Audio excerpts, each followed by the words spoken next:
సృష్టి కేసులో ప్రధాన నిందితురాలిగా ఉన్న నమ్రతను గోపాలపురం పోలీసులు అదుపులోకి తీసుకున్నారు. వైద్య పరీక్షల కోసం గాంధీ ఆసుపత్రికి తరలించి పరీక్షలు పూర్తి చేసిన అనంతరం ఆమెను నార్త్ జోన్ డీసీపీ కార్యాలయానికి తీసుకెళ్లారు. ఆమెను 5 రోజుల పాటు కస్టడీలో ఉంచి విచారించనున్నారు. కేసు పరిణామాలు సంచలనంగా మారిన వేళ పోలీసులు విచారణను వేగవంతం చేశారు.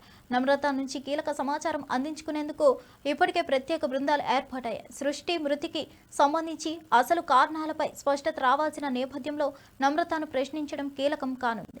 ఈ కేసు రాష్ట్ర వ్యాప్తంగా తీవ్ర చర్చనీయాంశంగా మారిన వేళ విచారణలో కొత్త మలుపులు వచ్చే అవకాశం ఉందని పోలీసు వర్గాలు భావిస్తున్నాయి.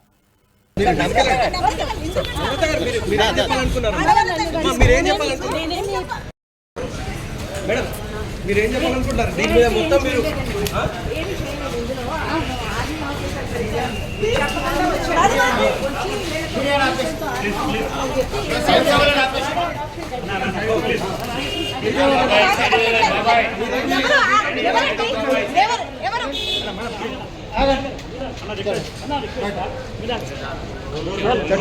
డోర్ వేసే